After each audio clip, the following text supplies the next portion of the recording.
Number 5، کیا نبی علیہ الصلوۃ والسلام کی پیدائش کی خوشی میں میلاد کا جشن منایا جا سکتا ہے؟ کیوں جی؟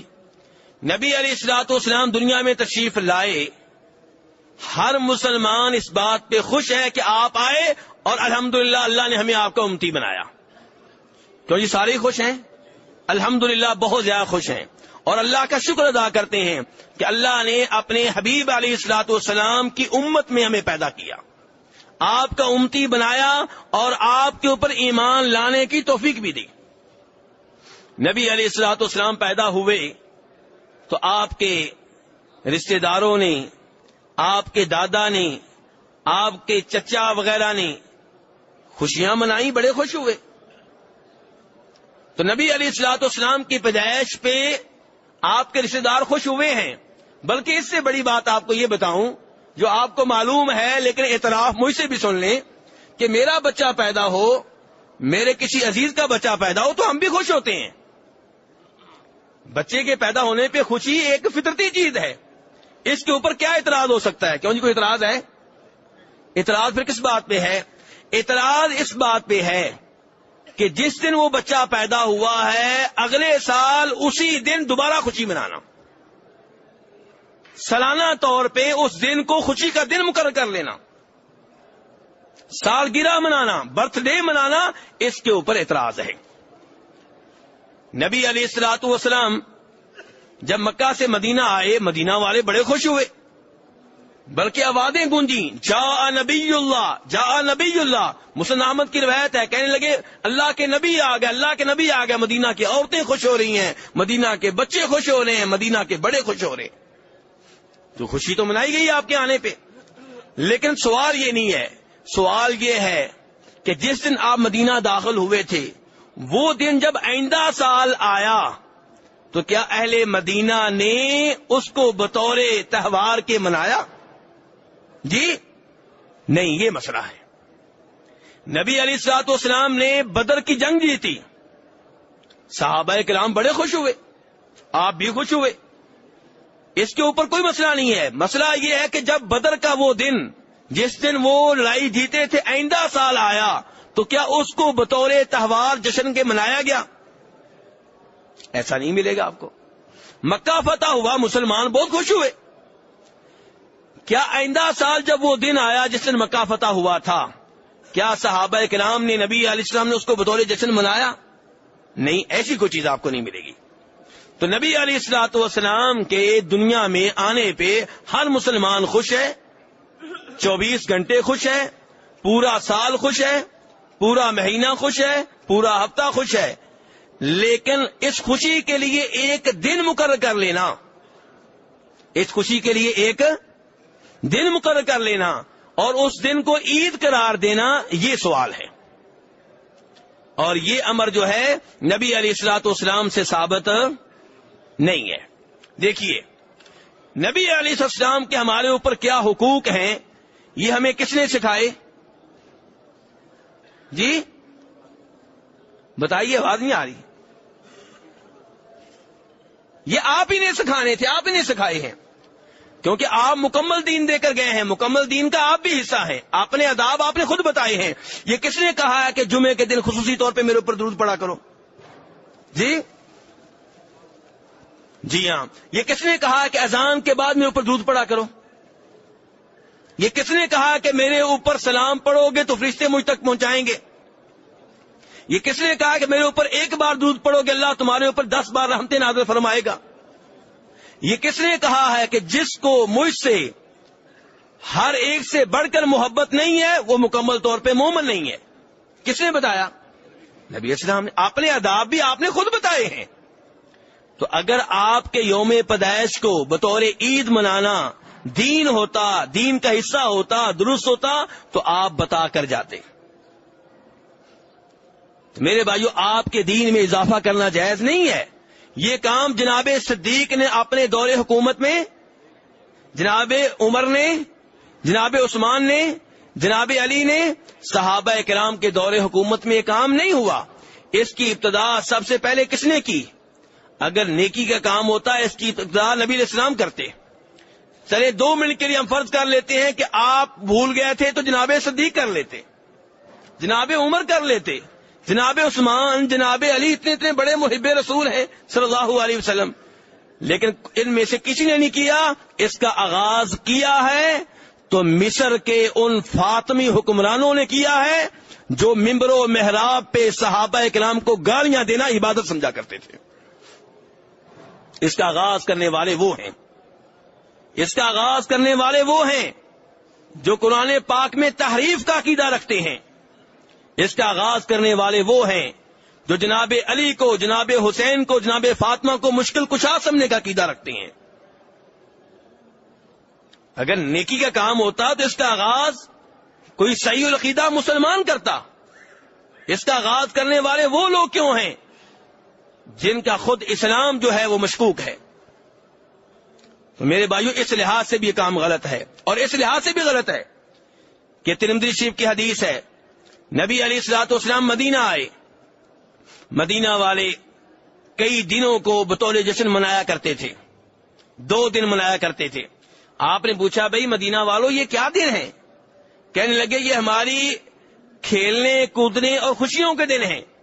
تو آپ نے فرمایا اللہ نے ان کے بدلے میں تمہیں 2 دن اور دے دیے ہیں۔ آپ نے یہ نہیں کہا کہ وہ 2 دن بھی رہیں گے اور 2 دن تمہیں میں بھی دے رہا ہوں، وہ 2 دن ختم کیے۔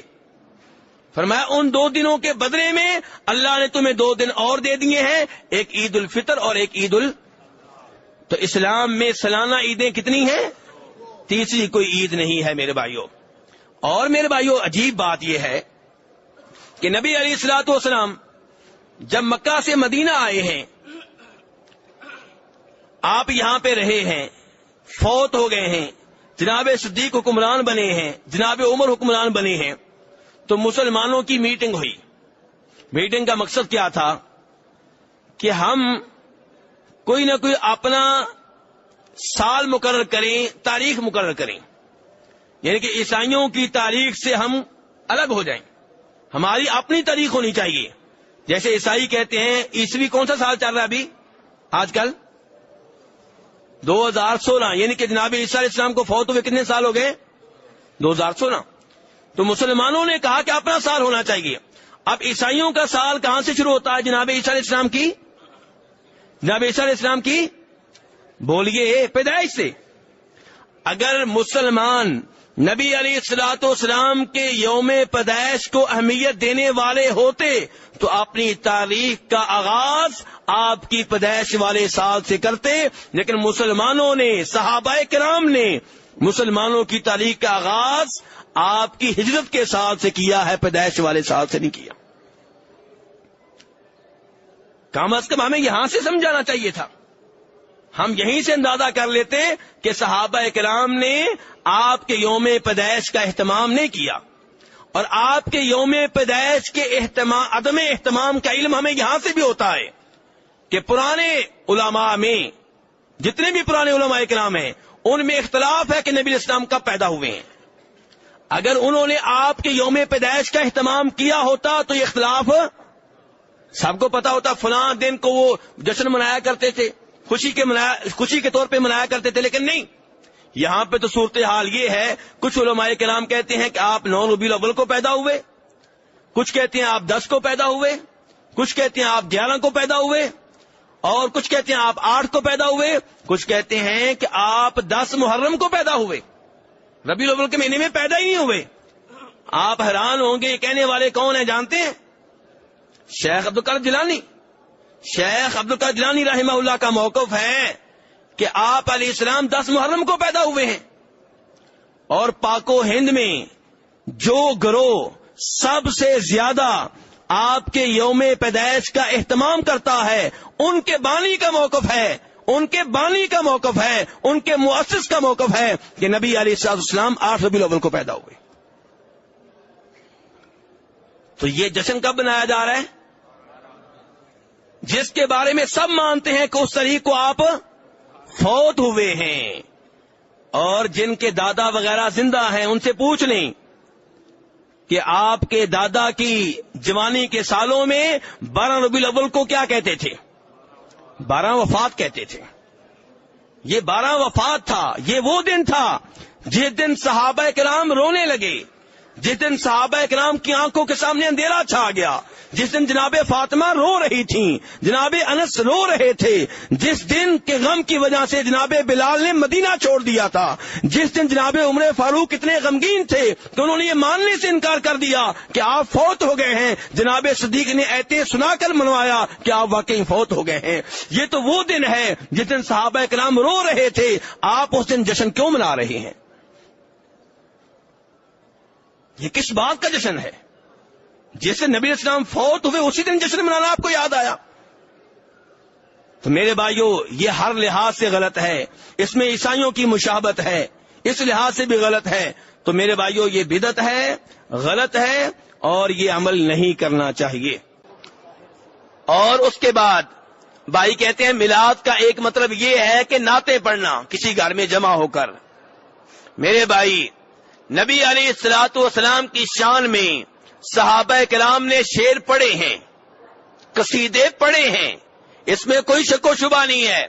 لیکن آپ احادیث اٹھا کر دیکھ لیں, قصیدے انہوں نے کم پڑھے ہیں.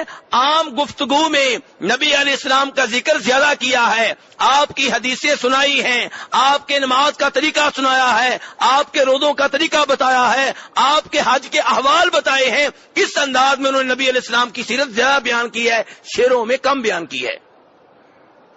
لیکن ہم نے کیا کر لیا جی, نعتیں شعر پڑھنے ہیں, اور ان میں بھی شرکی الفاظ ہوتے ہیں, اور خوبصورت آواز کو دیکھا جاتا ہے, اور ہو سکتا ہے سننے والوں کو کسی لفظ کی سمجھ نہ آ رہی ہو, بس یہ پتا ہو کہ آواز بڑی خوبصورت ہے. اور عام طور پہ نعتیں لکھنے والے بھی اردو ادب کے تو ماستر ہو سکتے ہیں, دینی لحاظ سے کورے ہوتے ہیں. اس لیے نعتوں میں غلط باتیں ہوتی ہیں, شرک ہوتا ہے, بدعت والے الفاظ ہوتے ہیں, مبالغہ ہوتا ہے. اور ہمارے نبی علیہ السلام نے فرمایا تھا لا تطرونی کما اطرت النصارى ابن مریم, کہ لوگوں میرے معاملے میں حد سے آگے نہ بڑھنا, میری تعریف کرتے ہوئے مبالغہ نہ کرنا, حد سے آگے نہ بڑھنا, وہ کام نہ کرنا جو عیسائیوں نے عیسیٰ علیہ السلام کے ساتھ کیا تھا. انما انا عبد, میں ایک بندہ ہوں, فقولوا عبد اللہ ورسولہ, میرے بارے میں کہا کرو کہ اللہ کے بندے اور اللہ کے رسول ہیں. اور آج بندے کہنے والے کم ہیں, اللہ کے رسول کو اللہ کا بندہ کہا جائے تو لوگ گھورنے لگیں گے, جبکہ نبی اسلام بخاری شریف کی حدیث میں کہہ رہے ہیں میرے بارے میں کہو کہ یہ اللہ کے بندے ہیں اور اللہ کے رسول ہیں.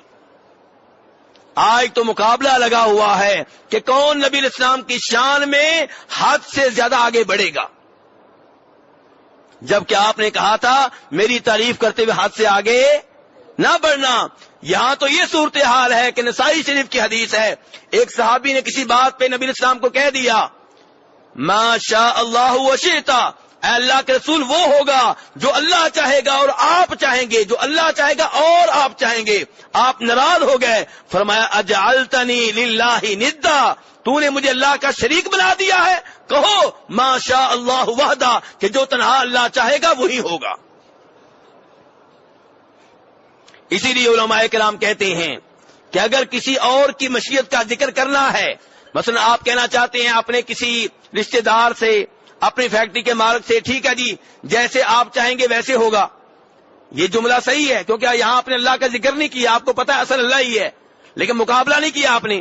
لیکن جب آپ کہیں گے اللہ جیسے چاہے گا اور آپ چاہیں گے, پھر اور نہیں بولنا, کیونکہ اور میں برابری ہے, اور کے لفظ میں کیا ہے, پھر آپ یہ کہیں کہ جیسے اللہ چاہے گا اور اللہ کے بعد جیسے آپ چاہیں گے, جیسے اللہ چاہے گا اور پھر جیسے آپ چاہیں گے, اور کے لفظ میں برابری ہے, برابر نہیں کرنا. تو اس لیے میرے بھائیوں اچھی نعت پڑھنے میں کوئی حرج نہیں ہے, لیکن عام طور پہ جو نعتیں پڑھی جا رہی ہیں اب تو ان میں ساز بھی شامل ہو چکا ہے, اب تو گانوں کی نقل ہو رہی ہے. نبی علیہ السلام سے محبت کا اظہار ہے یا آپ کی بے ادبی ہو رہی ہے, آپ کی توہین ہو رہی ہے, آپ کی گستاخی ہو رہی ہے. اور آپ دین ہمیں کتنا فیصد دے کر گئے ہیں؟ 100%. یعنی کہ ہمارے لیے کوئی گنجائش نہیں چھوڑی. یہ نہیں کہا کہ 95% مجھ سے لے لو، 5% تم آپس میں میٹنگ کر کے مکمل کر لینا. جی کوئی گنجائش نہیں ہمارے لیے. اگر کوئی گنجائش نہیں ہے تو پھر نئے نئے کام کیوں کرتے ہیں؟ اگر آپ یہ مانتے ہیں کہ اللہ نے دین مکمل نازل کر دیا، نبی علیہ السلام نے مکمل دین دے دیا، تو پھر نئے نئے کام کیوں کرتے ہیں؟ میرے بھائی، جو عبادات نبی علیہ السلام سے ثابت ہیں وہی بار بار کرتے رہیں، نہیں کرنے کی کیا ضرورت ہے؟